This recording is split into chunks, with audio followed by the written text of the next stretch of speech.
Yet total expenditures on medical care is less than 2/3 as much as total expenditures on housing. It's less than 3/4 of total expenditures on automobiles. To put the comparison another way, the people of the United States spend on making themselves unhealthy by purchasing cigarettes and alcohol, which the medical evidence is overwhelming that that's not a way. That's a way to increase your medical bills, not reduce them. And I'm not objecting to people doing that, because people ought to be free to hurt themselves as well as to help themselves, so long as they do it at their own expense. But the American people are spending on tobacco and alcohol a sum of money each year, which is 40% as much as they are spending on medical care in total. So we are not talking about sums that are beyond the capacity of the individual family at all. In my opinion, the major problems which we now have in medicine are the result of government involvement and not an excuse for additional government involvement.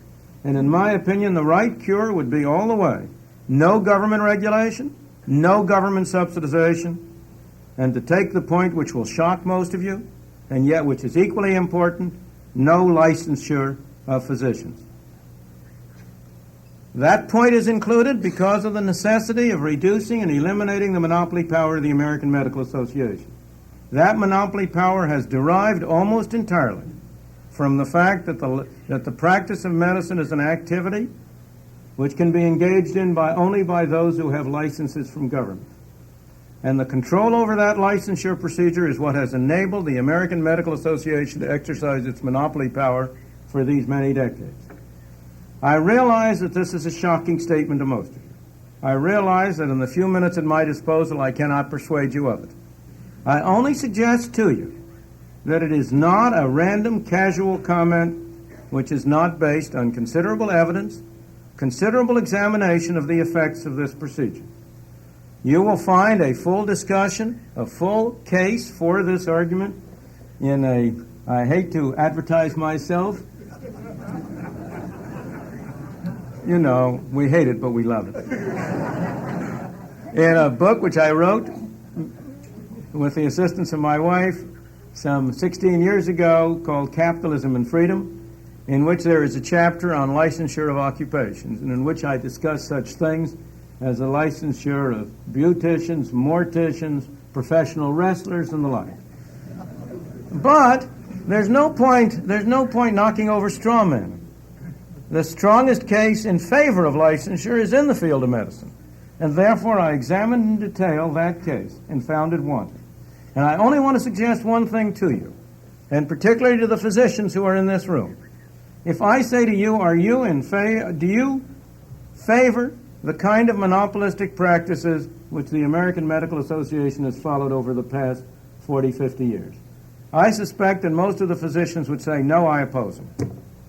If I say to them, are you in favor of permitting the unlicensed practice of medicine? I suspect most of the physicians would say, no, I am not in favor of that, I am opposed to that.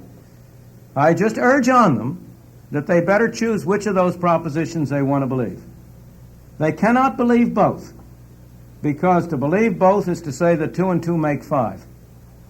If we continue with the licensure of medical practice, then either government or organized medicine is going to have monopoly power in the field. You cannot have a free, competitive medical field. You cannot have an open field and an elimination of these monopolistic restrictions unless you eliminate the power of government at that crucial element. As I say, I don't expect to persuade you of it. I only want to suggest to you that it is not really as crack-brained and as thoughtless an idea as it might at first appear to you to be, that on the contrary, in my opinion, it would provide for better medical care, more widely available, at lower cost for the bulk of the people, and that it would be the only effective way of preventing what seems to be a flood tide toward the complete socialization of medicine. We are facing drastic problems. They will not lend themselves, I guess I have to use medical analogies, they will not lend themselves to Band-Aid solutions. We have to look at the source and the cause of our difficulties. Again, this problem does not stand alone. It stands as part of the general problem that this nation faces. And that is whether we are going to continue down the road to a completely collectivist society in every area, as we have been going for the past 40 years, or whether we are going to take thought and halt that trend. I believe that the public at large, in many areas, is beginning to be more sophisticated about what can be accomplished through government, and that the public opinion is there to back us. I say to people who say we have to have government medicine in there, and I say, would you mind first telling me which of the other great reforms of government have achieved their objectives? I take it you mean the federal housing program has solved the problem of housing for the low-income groups? I take it you mean that the federal welfare program has solved the problems of welfare and indigence and dependence?